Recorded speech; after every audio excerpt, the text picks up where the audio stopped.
Hey, welcome back. I'm Ferrikster, here to bring you some more Pokemon Go GBL battles. These battles are played in Element Cup. Element Cup is a little cup where, whoops, I forgot to restart that video. Element Cup is a little cup format where your Pokemon all have to be unevolved, able to evolve, and have to have one of the three typings, grass, water, or fire. You would expect that with those being the rules of it, that all of your matchups would become very rock paper scissors, but it honestly really comes down more to managing your energy and your shields well, for the most part.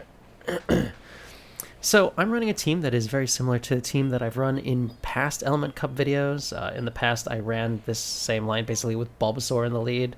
So it would have been Bulbasaur with a Quick Attack Vulpix in the back and a Ducklett to close with. Now I've rotated Ducklett out into the lead, and it'll become more clear why I do that. If you play, well, I guess just later in this video. But if you end up playing against some of the Salandits that are starting to show up a little bit more often. So not that much has changed in this meta since the last time that we had it. Like, Salandit was actually an option even back then, but it was fairly new. The way that you can get a Salandit low enough to use in Little Cup under 500 CP, since it only hatches from eggs, the only way to get it currently is to have it traded to you by someone with an account that is lower than level 17, or level 17 and lower. So, if you have someone in your family or friend group who played for like a piece of a day a long time ago, and you can convince them to get back into the game and face rockets and beat them and get red eggs and walk them and hatch them, and happens to hatch a Salandit before they hit level 17, which would require more egg hatching and battling rockets than doing anything else, like spinning or catching, because those kind of raise your trainer level kind of quickly, then you can get one. Alternatively, you could just, start yourself a fresh alt account and, just try to farm Salandit on that account before you hit level 17 with it. And if you ever do hit level 17 with it, then it's no longer useful and you abandon that alt account. That is also a thing that I'm guessing a lot of people are starting to do. I don't love that that's pretty much how it ends up having to be done. Salandit is rated very highly in this cup, and technically having an alt account is like against the terms of service, although a lot of people have them anyway for varieties of reasons. Like, I have one that I've, made content on and used to use for just, and use sometimes just to trade myself crap for XL candy so that I can clear out my storage. But, yeah. It's a little, creating a new account and farming Pokemon and hatching eggs is a little bit beyond the amount of work that I'm willing to put into the game, so I don't have one. But, it's fine if somebody does. It's technically breaking the rules of the game, but so is using like a Gocha that I use to catch things, or many other things that technically break the terms of service. So, I feel sort of indifferent about it, but it's just not for me. So anyway, back to this team, and that was basically right. That was basically why I'm running Ducklett in the lead now. Most of the Salandits that I start to see end up being in the lead, and Salandit is very strong against Bulbasaur, and it goes kind of neutral against the other two Pokemon that I have. It's a very strong Pokemon in this meta. So if you have access to one, or are willing to put in what I consider to be exorbitant amount of work to get one, I would say sure, use it. On this line, you could use it in place of Vulpix. It would work fine in that respect. So against Cotonee in the lead. Cotonee is like my favorite lead to see, and I do worry that they'll become less common if Salandit rises to additional prominence. But, because Salandit actually double resists Charm. But, yeah, with a Seal Safe swap, I like to immediately swap out to my Bulbasaur. It takes 7 Vine Whip / Wing attacks for a Seal to reach the first Icy Wind. So as long as you switch to Bulbasaur within, like, 2 Wing attacks from from your Ducklett, then you'll be able to at least win CMP on the Seed Bomb when they are getting to their first move. My opponent's going to send their Cotonee back out after my Bulbasaur wins swap from the Seal. They decide to let it go, and there's a Chinchou in the back. So this team was actually Cotonee double water, and was very, very weak to grass types. So especially Bulbasaur, because it would resist Charm. So I end up bringing Vulpix out into this Chinchou. Chinchou obviously is kind of a wall to Ducklett, and I mean, it could probably sweep its way through both of Vulpix and Ducklett, but yeah, since my Vulpix is running Quick Attack, a lot more versatile, doesn't get hard-walled by the waters nearly as much as it would if I was running Ember. And that's, again, one of the reasons that I really like Quick Attack on Vulpix. Like, Quick Attack Vulpix gets to the charge moves faster than it would with Ember. And, I mean, Ember obviously is going to hit the grasses for super effective, but it's going to hit the waters and the fires for resisted, whereas, you know, Quick Attack just hits all three of those for neutrals. So you're trading in, you know, super effective against one and resisted by the other two in exchange for just neutral to all three. It seems like and getting to your moves faster. Quick Attack seems like a pretty direct upgrade to me. You know, if you're looking to build a team that has a little bit more flexibility and versatility, I could say there's not a lot of Pokemon better than Quick Attack Vulpix for that. So, against Ducklett in the lead. Ducklett in the lead is a very bait-dependent matchup, and it's actually one of the reasons that I used to lead Bulbasaur, just because a Ducklett mirror is so bait-dependent and the stakes are so high, because most Duckletts are running Bubble Beam and Brave Bird, and I actually myself started to run Bubble Beam and Brave Bird a few sets after this one, just because Salandit started to become more popular, and Ducklett with Bubble Beam is much better against a Salandit lead.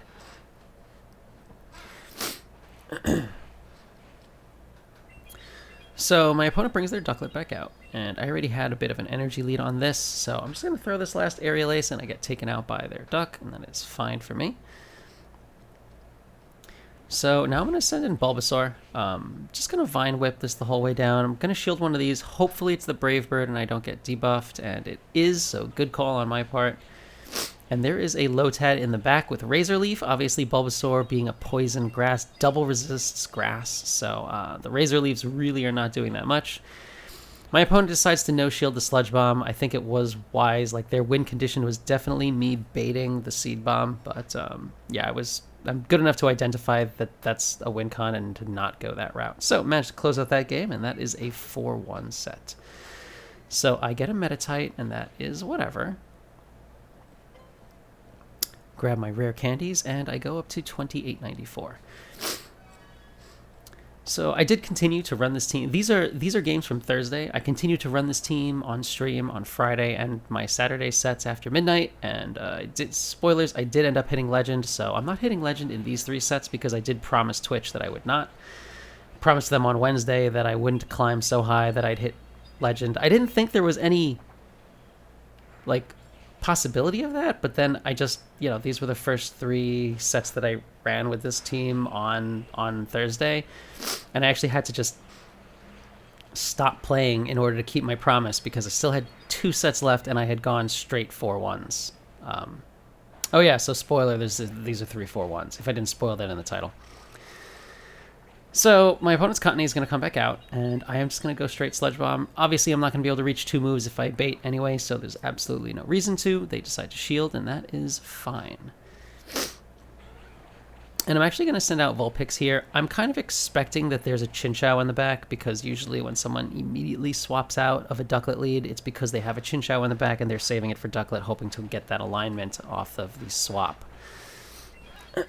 So being mindful of the high probability of there being a Chinchou back there, I decide to throw until, I decide to build up energy and throw my charge move when I have a full another charge move plus 1 extra move.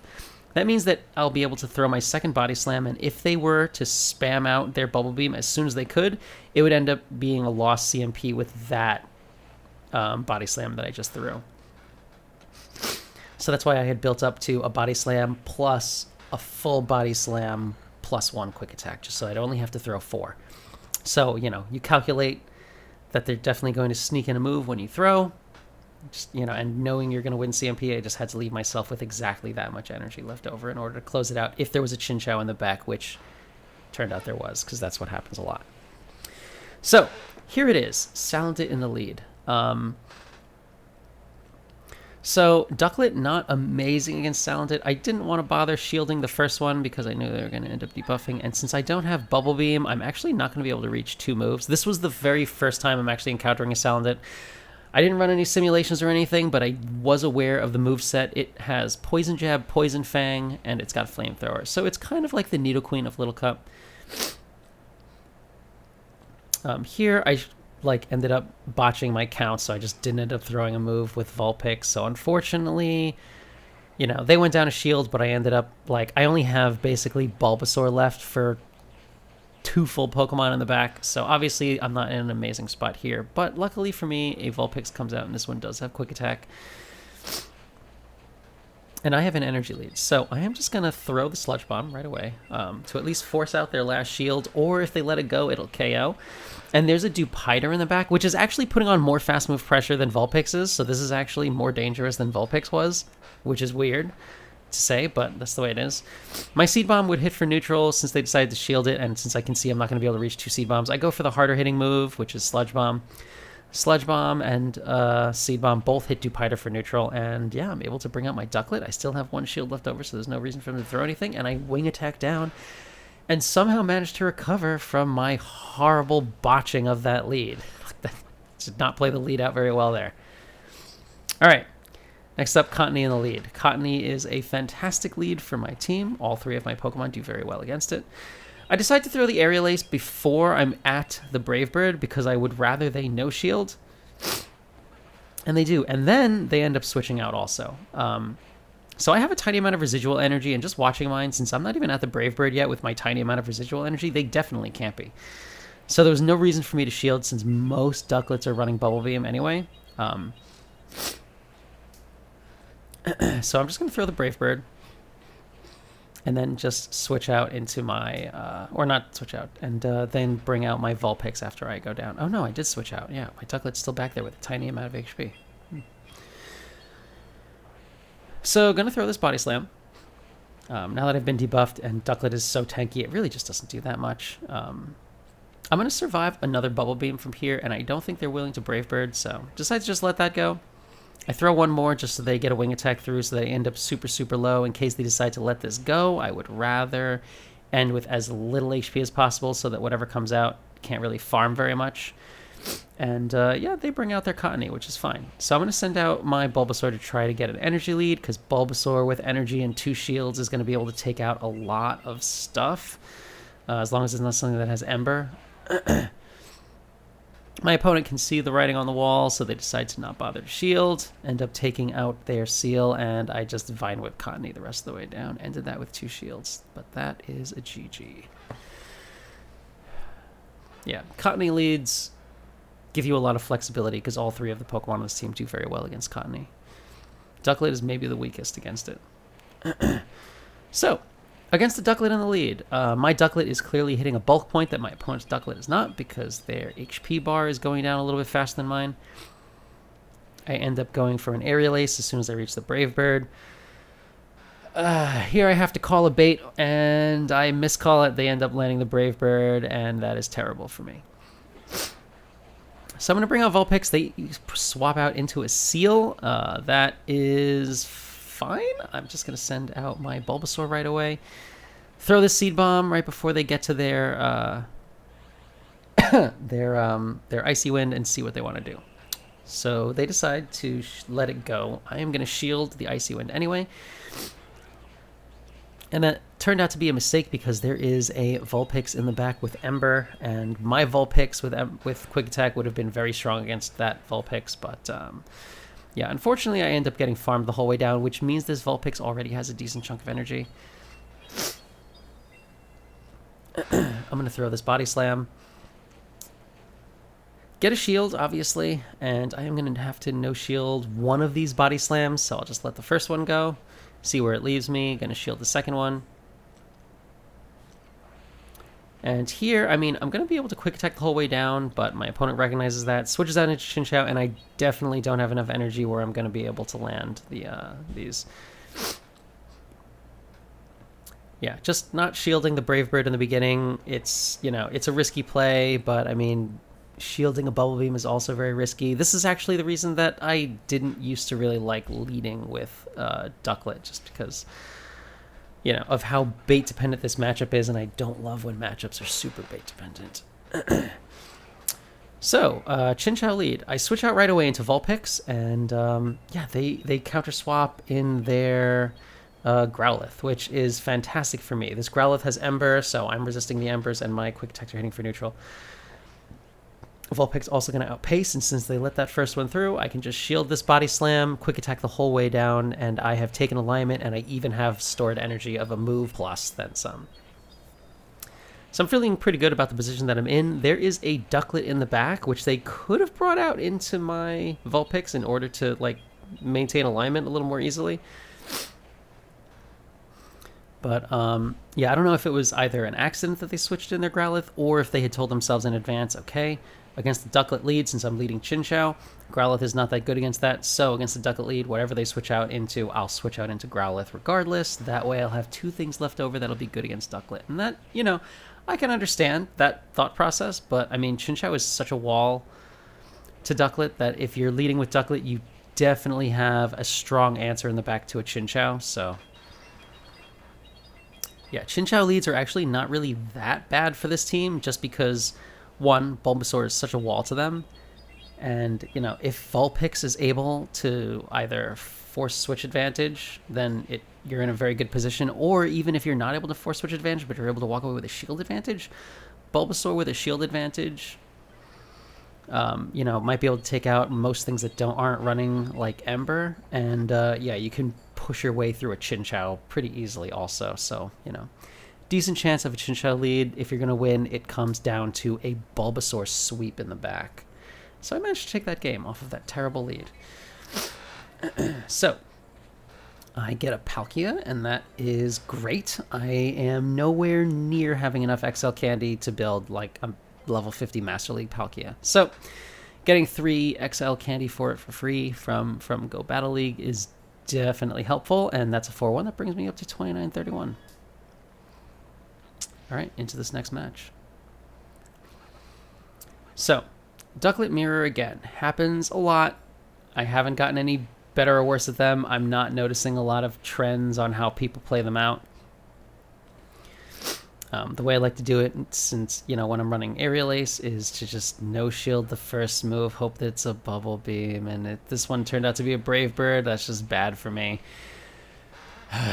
My Duckletts both have very high rankings. Like I have 2 of them that I've built even. So they're very bulky, but they definitely lose CMP a lot. This might be one of those situations where you're in a condensed meta and it makes more sense to use a less good IV Ducklett just so you can win CMP, because winning CMP would put me in a much better position in the Ducklett mirror. Whereas you actually need a Ducklett with very good IVs to win, and Bubble Beam to win the Salandit lead in like the one shield. So kind of trade-offs on how you want to play it. Like, you know, a worse IV Ducklett will be better against other Ducklett leads, whereas, you know, a Ducklett with very good IV spread, a very thick, bulky Ducklett with Bubble Beam is better for Salandit leads. So, personally, I don't like to reward people who, you know, had to kind of like, you know, break the rules, bend the rules, and like, you know, to get a Pokemon that's very inaccessible. So I ended up just deciding, you know, I'm going to stick with the Ducklett, and I also ended up switching my Ducklett over to Bubble Beam just so that it wouldn't reward the people who are using Salandit, because, you know, Salandit is really, really strong in this meta. So I wanted my team to be a little bit better against Salandit, so that ended up being the modification that I had made going forward. But yeah, it makes some of the Ducklett mirrors, pretty bait dependent. That's definitely a luck-based thing, which I'm not like super fond of, but Ducklett is really, really strong, so hard to get around that. So I actually won CMP against this opponent's Ducklett somehow. I have no idea how that happens. The Ducklett is like a rank 16. And they're throwing the second move, I think, like right when it could be a Brave Bird, but it ended up being another Bubble Beam bait anyway. So I no shielded the first one, decided to shield the second one. That way I could at least, throw my move out. So gonna throw this Brave Bird, they shield, and now, like, I'm still not, even though I've debuffed myself, I'm still not in Bubble Beam range. So if they throw the Bubble Beam, I'll still be able to reach my Brave Bird. They switch on into Chikorita, maybe to try to Vine Whip me down before I'm able to reach my move, but I was gonna reach it regardless, and I land the Brave Bird against the Shadow Chikorita. They barely survive because I was double debuffed already. And yeah, now I've got my Bulbasaur with like one Vine Whip. If their Ducklett comes out, they're not going to be able to reach a move before I'm able to get to my Seed Bomb. Seed Bomb hits Ducklett for neutral. It'll be enough to take out this Ducklett from here. And there is a Lotad left over in the back, which, yeah, Bulbasaur is very, very strong against. So managed to take that game. That is GG. Bulbasaur is kind of the grass that beats all the other grasses, in the same sense that Quick Attack Vulpix is the fire that beats the other fires.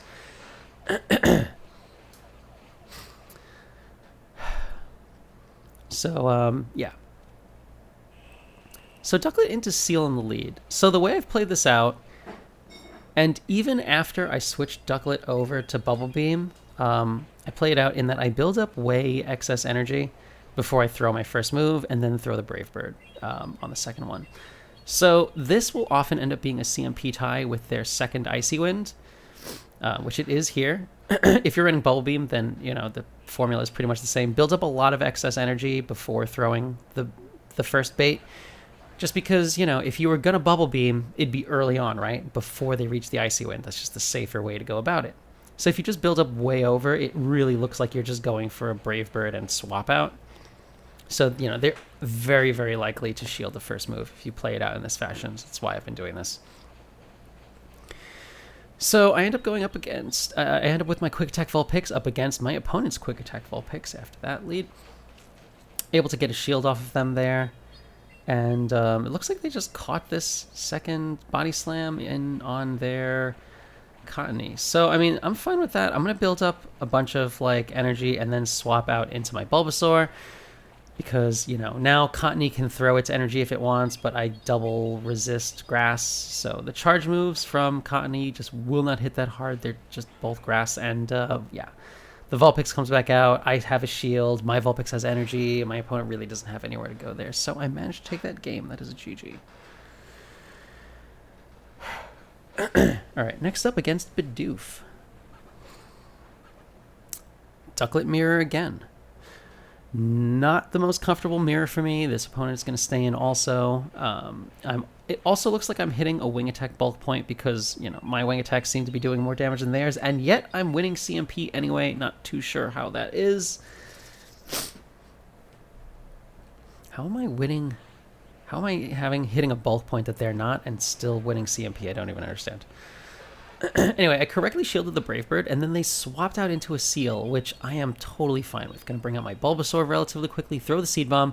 They decide to let it go, and I am fine with that, and I'm going to end up letting this go. Usually I end up shielding. My accessory is not supported, and I end up getting, taken out. This is literally, oh my gosh, I was playing, and my phone was plugged into the same charger that I charge at night with. I don't know why it told me my accessory is not supported. I probably need to get a new cable. That's the actual reason. So I don't know if that changed the outcome of that battle at all, or if I was supposed to be able to survive that and take out the Seal and barely survive or not. It's probably an IV dependent matchup anyway.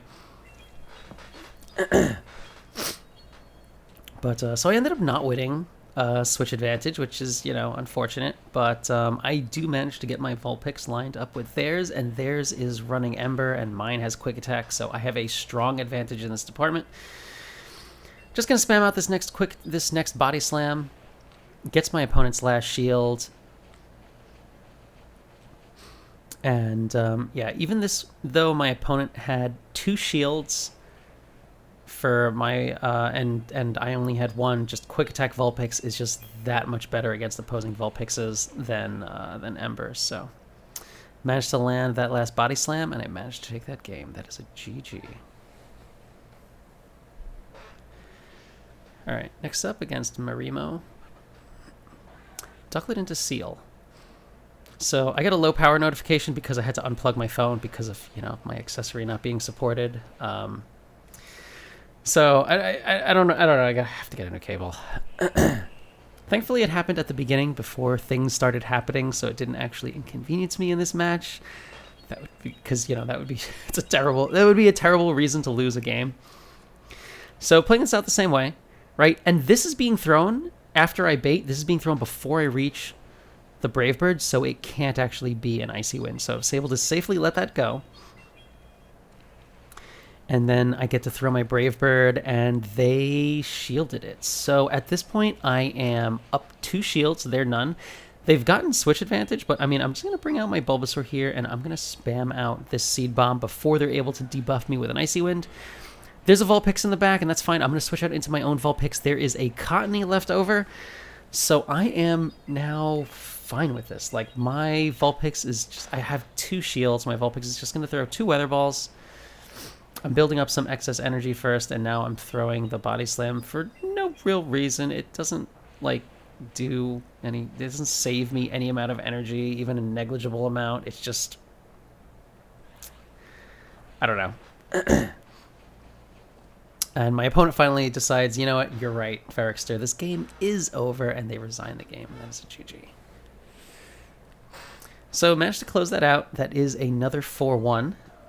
I get an Absol, which is fine. I still need a hundo of this. It has a Mega Form. No reason not to, you know, hope for a hundo of it. And, yeah, pick up that rare candy, cash in, and I go up to $29.75. And at this point, I had to stop playing because I had promised Twitch that I would not hit Legend without them. I know YouTube gets the Legend runs a decent amount of time, but, yeah, I had promised, so... decided to just stop playing after that set on that day. So, yeah, thank you all so much for watching. Don't forget to do the things you know you're supposed to do at the ends of videos. Helps me out a lot. Try out my team. Seems really great. Watch out for Salandit. That thing is kind of scary, and I will see you guys when I see you.